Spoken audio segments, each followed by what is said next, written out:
It seems like a matter of numbers that probably one of these would have already had a rebellion. One of them would have already had an issue with engineering. Something would have shut down. They already hinted that these things are always just an inch away from happening. They don't want that because this could be the last pocket of humanity on Earth. Right.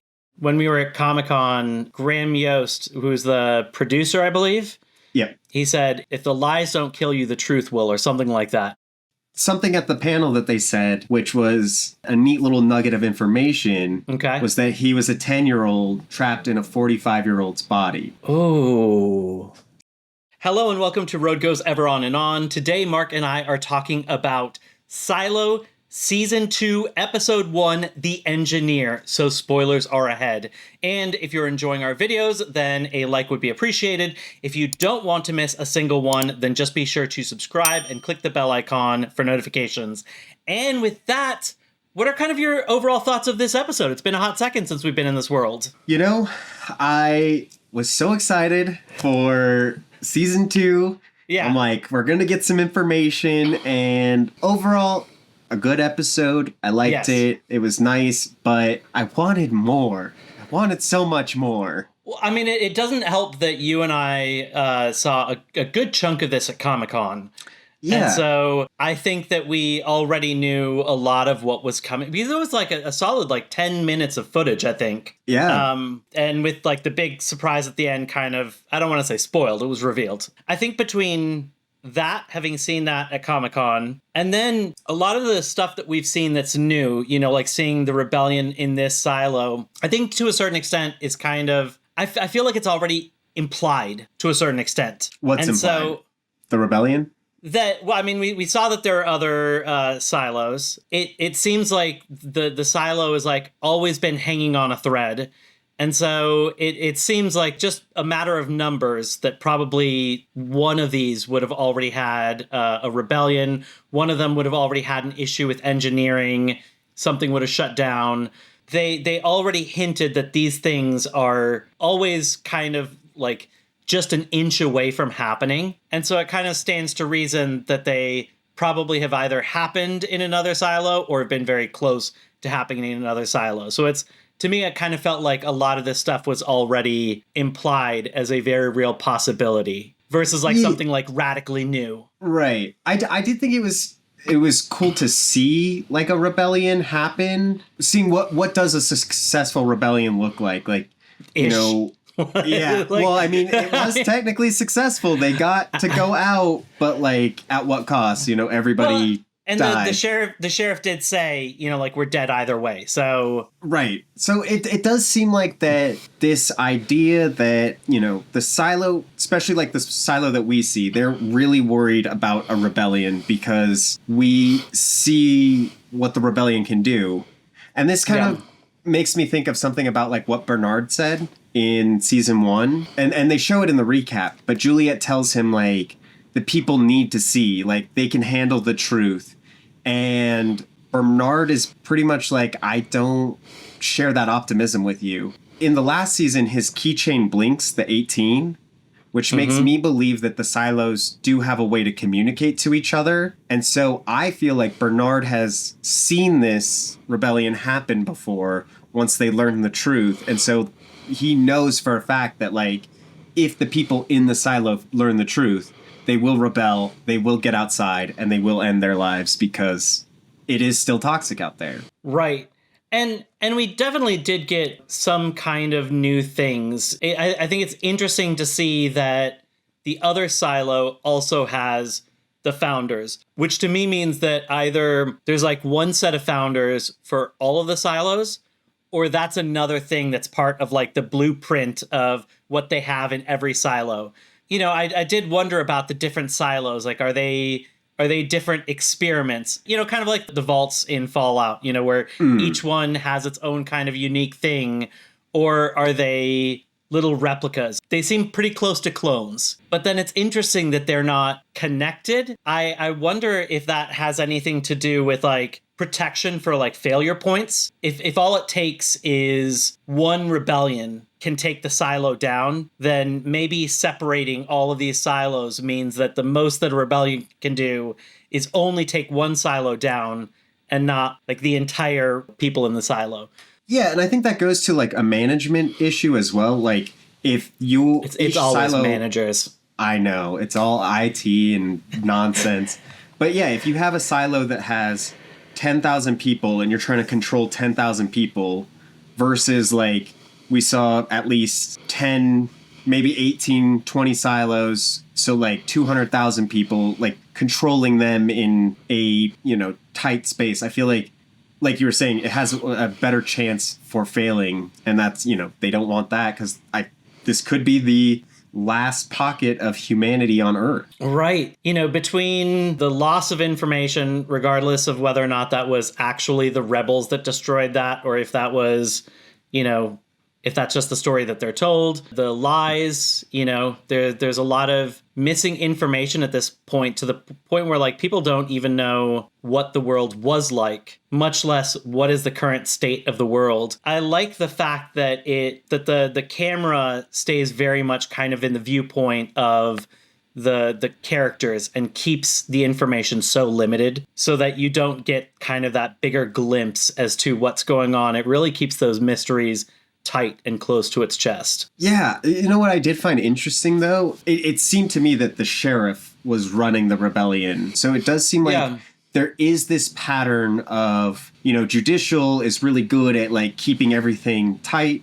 I think we did see some people from Judicial in this silo hanging from the ropes. And so to me, it seems like there's always this like they kind of keep the sheriff in the dark about what's really going on, but then give the sheriff a lot of power. And so the sheriff, starts finding these clues. I feel like that silo knew that the screen was a lie because they wrote on the big screen in the cafeteria, lie. So like, yes, to me, that's like exactly what Bernard was afraid of. Once they realize that they can show this fake digital world or like a glimpse of what the world looked like, it'll make people want to go outside and like stop trusting the screen and like start to rebel, and then we get what we got. Yeah. Everybody dead, bodies everywhere. Right. And it's interesting, when we were at Comic-Con, I think Graham Yost, who's the producer, I believe. Yeah. And this might have come from the author, but I think he was the one who actually said it. He said, if the lies don't kill you, the truth will, or something like that. Right. It's interesting that potentially the lies aren't even as bad as what the truth is. And so it seems like many people really believe that lying is protecting. Well, I mean, I'm starting to feel a lot better. I feel a lot more sympathetic towards Bernard, because if he is accurate in how this rebellion takes foot, and he truly thinks that these silos are the last pocket of life to exist, then he's basically the like gatekeeper of holding humanity together at that point. And so at that point of like trying to keep a species alive, like what do you have to do? Like if you have to send out a sheriff that's being too nosy out to clean, like these are things that you need to do to keep that rebellion tight, or keep the rebellion from coming. But it's also interesting because I don't know if this rebellion would have happened if not for the fact that the engine was going to shut down. Well, do we know that, though? No, we definitely don't know that for sure. But to me, that was what was implied, because it seemed like they wanted to strike at some point, but they didn't know exactly when it would be. And when the sheriff got the note saying it's going to flood in 15 minutes, then he realized, okay, well, we're all dead anyway, because, the chaos is going to erupt when the lights shut down and there's only enough power to like barely do life support, and that's it. And so it seemed like their hand was forced, and we saw that almost happened in Silo 18.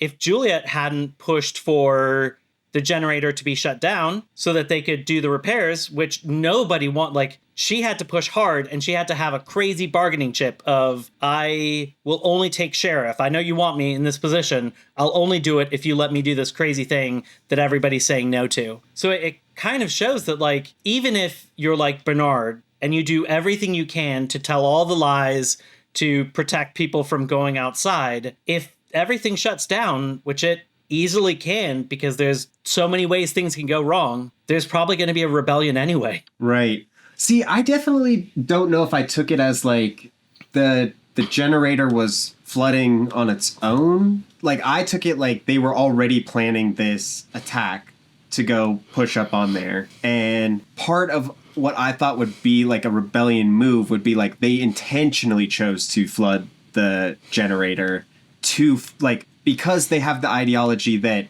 everything is now safe outside, they forcibly destroyed the generator, flooded the generator, so that they could force the people's hands that were pulling the strings to be like, look, generator doesn't work now. Now we have to go outside because you've been lying to us. It's beautiful out there. So that's how I had taken it.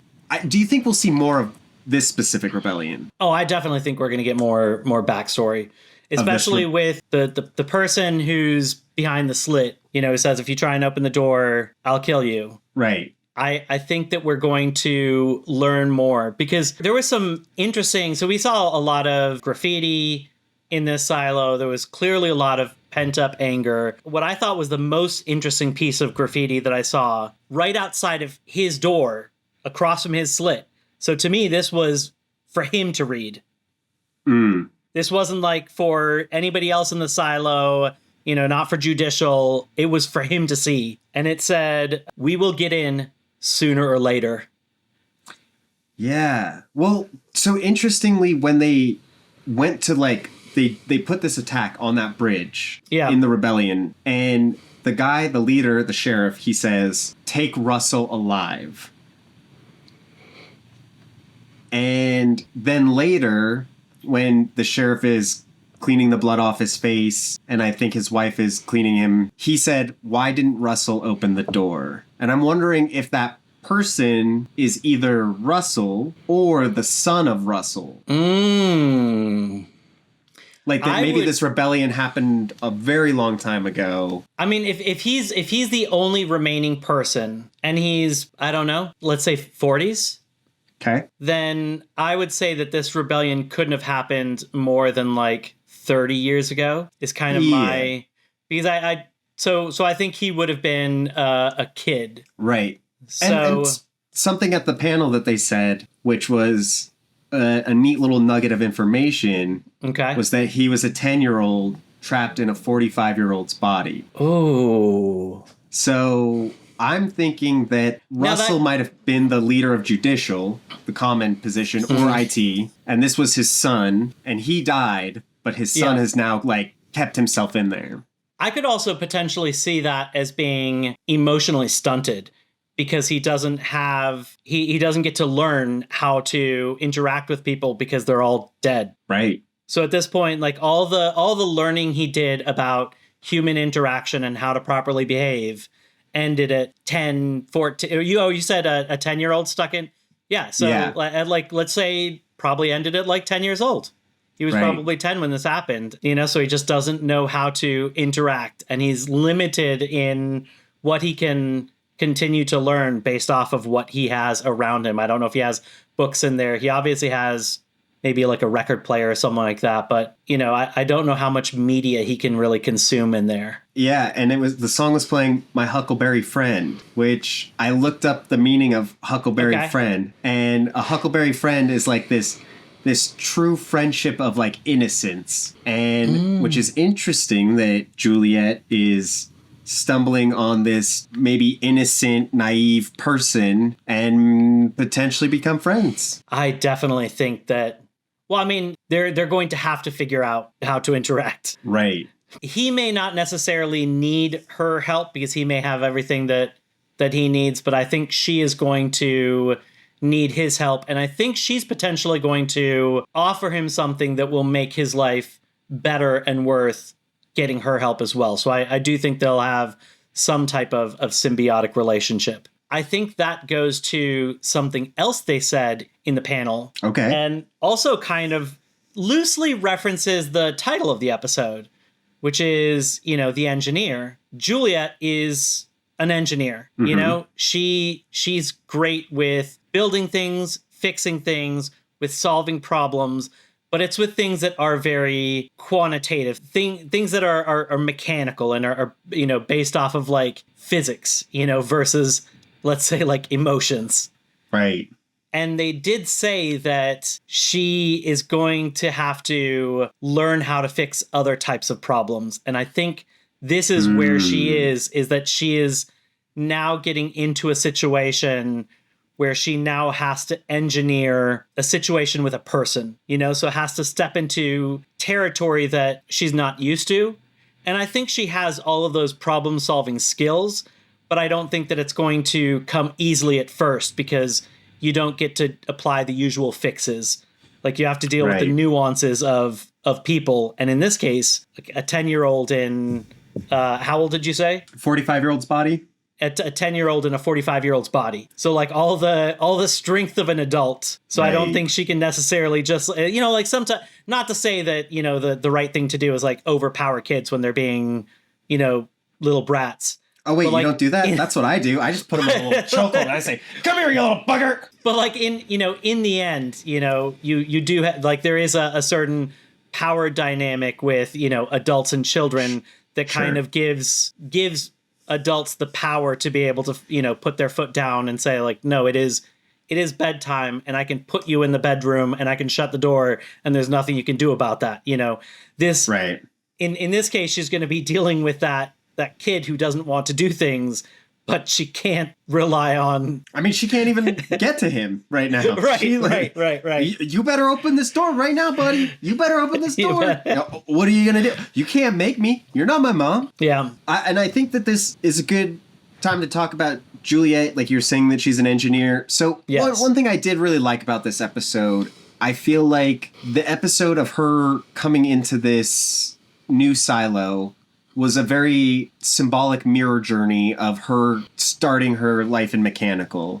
So she goes from somewhere that she's familiar with, she's comfortable with, into a unknown problem. And a lot of the things that she learned about while she was in mechanical, like how to fix things, how to problem solve. And you start to see that, you know, Walker hands her that machine thing. And she's like, what is this? She's like, I don't know. Figure it out. Like, that's your job. Like, that's what you need to be working on. And it kind of like pushed her there. You know, her conversation with Shirley down in that odd area that, you know, is a little forbidden. She tells her, like, what are you going to do? Die? Like, you have to try to like figure out the problems, because if you don't, you're going to die.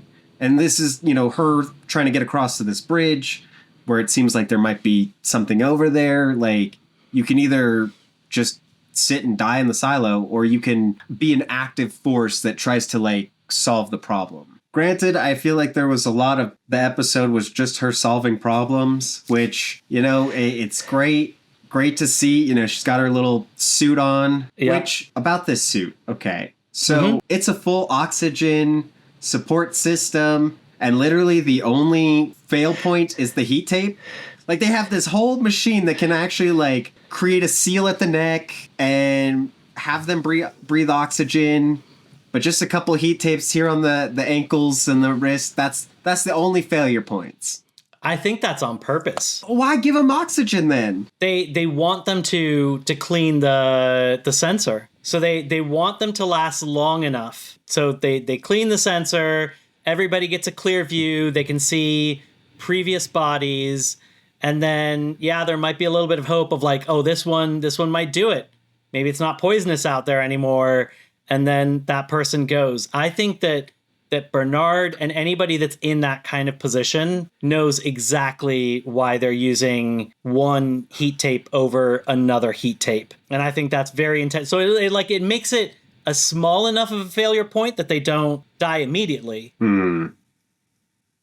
It just seems to me that like creating a whole oxygen system, like the resources that would take to make that, to just send somebody out to clean, seems like such a waste of resources. That's like, why? Like, that's to make a whole oxygen machine a portable Yeah. oxygen machine. I feel like, if you think about making a spacesuit's not cheap. So I just thought maybe, I mean, I get it. We got to get Juliette into another silo. So, Right.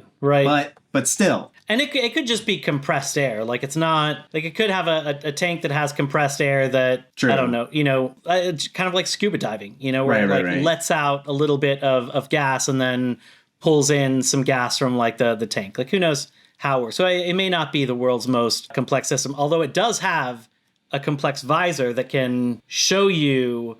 I mean, to a certain extent, that's like AR. That's like the, Apple Vision and Meta's Oculus. So it is definitely high tech. I mean, I don't think there's any question that the people that built these systems had great technology. Right. But then they created a set of rules about what is and isn't allowed so that now this technology can't continue to be built. Right. So, but then I feel like this is where another disconnect is. Like, in the last season, they had the fear of losing cameras. They're running out of cameras, working cameras. Yeah.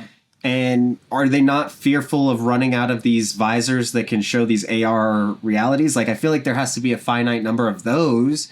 These people, I don't feel like, can build these AR things. So where does that come from? I don't know. But this at the same time, there's so much that is kept so close to the chest. Yeah. It's hard to tell if there are not answers to questions because it's not well thought out, or if it's because we just haven't gotten to it yet. I mean, it's important to remember that we're only halfway through the first book. Right. In terms of like what we've seen inside, like the first season is, I haven't read the book, but that's what I've been told, is that the first season is equivalent to about the first book, Wool, from the series the trilogy that these silo books are from. Right. And that to me is wild. So to me, like there's still enough opportunities for answers. It could just be that this information is being withheld. Right. Now, do you think that if you were in Juliette's position, you would try to go into the silo that had all the dead bodies pouring out of it? Because to me, I feel like that would signal that silo's probably failed and all of the people ran out. So the life support system, I would assume, gave out. Or would you try to go to a different silo and like wave at the sensor and be like, hey, can I come in? It might have been a situation where she would have assumed that any working silo would keep the doors locked in order to protect the lies. Well, right, and so, fair. So even if this isn't the most like hospitable home, being able to get back underground and away from whatever kind of poison is up there is better than nothing. That's fair. Okay, all right. I was very worried though when like she fell onto her back hard twice, and that's where the hose was. And I was convinced at each time that that's when like the hose was going to rupture. I was waiting for that each time, and when it managed to not rupture, I thought it was a small miracle. I agree. No, every time she hit that ground so hard, I'm like, oh, she's gonna die right now. This is where, oh god, this is it. Especially the second, and that's one of the good things about this show is that they have done a good job of killing off major characters. And so you really don't know who's going to last and who's going to survive. Right. So, in fact, like I think that those first 2 episodes of the first season were amazing fake outs because I really thought that Holston was the main character. Yeah, I did too. And I thought it for some time. I still thought, like, as we were going into because we never really saw, after he went outside and collapsed, when we saw his perspective, it was very bright. And so I almost thought that he was in, like, a sound studio or something like that, And we didn't really go back to his body for quite some time. And so I was thinking he could still be alive. His wife could still be alive. The show does a good job of, like, bringing something up and then just leaving it for many episodes. Oh yeah, like just watching him die on there, and then we just like never talked about it again until Juliette went out there in the final episode and like laid his badge on him. But yeah, I remember early on in our theories we thought that somebody might go collect them or Yep. take them off and replace them with bodies. And now I'm not believing that theory too much anymore because it seems like they're probably dead. Yeah. So I do think that it's done a good job of like protecting certain mysteries, teasing things out. This is definitely a slow burn, and I very much enjoy it for that kind of slow burn aspect. Yep. I'm really digging it. I'm excited to see where this season goes. We have a lot. I feel like we haven't even scratched the surface of episodes that, like, as a returning show, we got nothing this episode other than, a rebellion, a new character. And now they get to really slow down certain things and completely ignore certain plots in order to build tension because there are 2 locations they get to split from.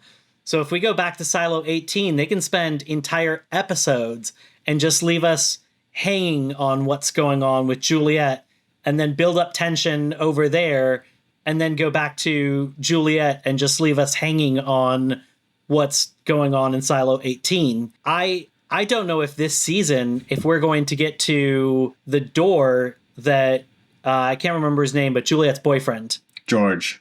That George Wilkins was looking for. Because I think she's the only person. I mean, Bernard might know, but I don't think he's going to look for it. I think he potentially like knows the secret. Well, when she asks him about it, she says, "There's a door down there," and he responds with, "The founders left us with many secrets that we do not know of in the silo."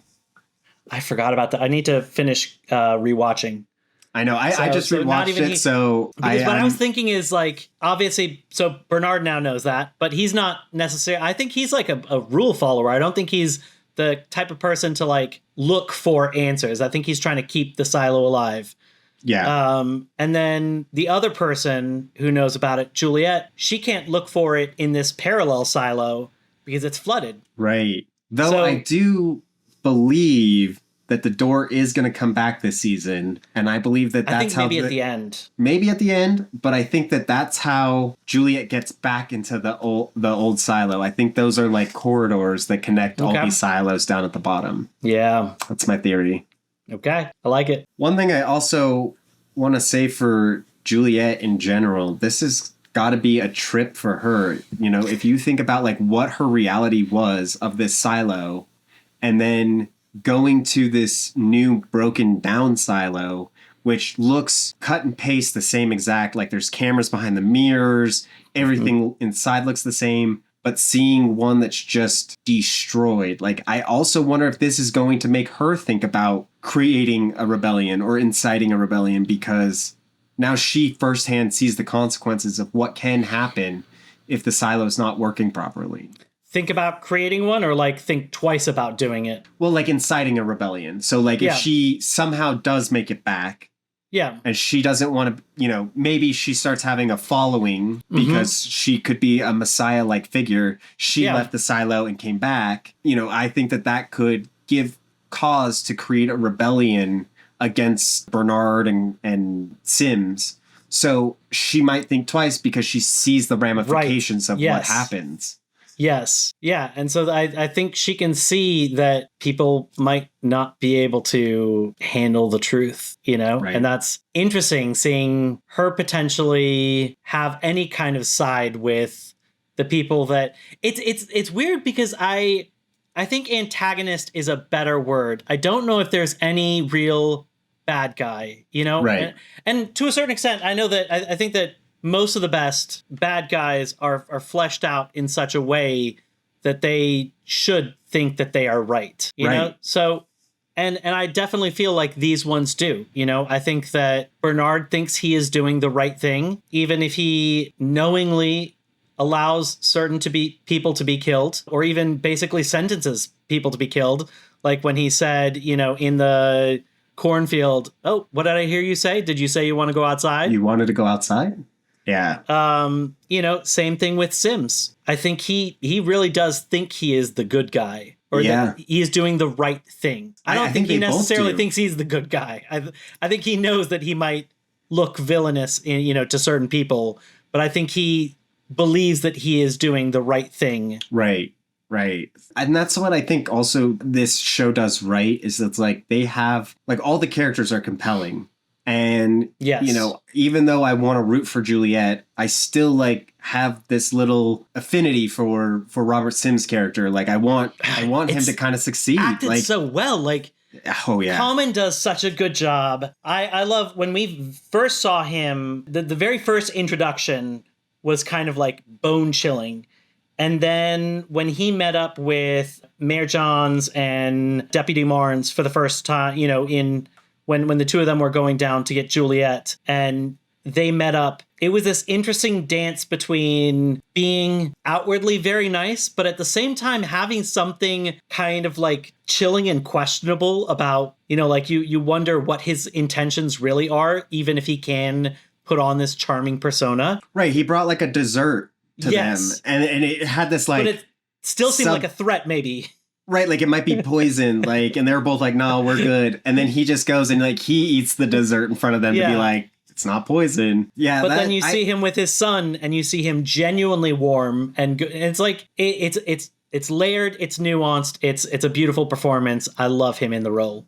This was his role to play. Like, after rewatching again and watching him in the jail scene, which is just he just chews up that scene. He's like, "Can I get a cup of coffee?" And these that's little right. the little cops up there are just like, he's like, "Can you just let me use your radio?" And he like looks back and they're just like, "Don't do it." It's like, he is so menacing and he's in jail and he commands the scene and he's just so good. Yes, absolutely. Yeah. But with that, I think our journey has come to an end. Thank you folks so much for joining along with us. Come back next week as we do Silo Season 2, Episode 2, and we'll have great content for you then. So until then, I'm Mark. This is Sterling. Thanks.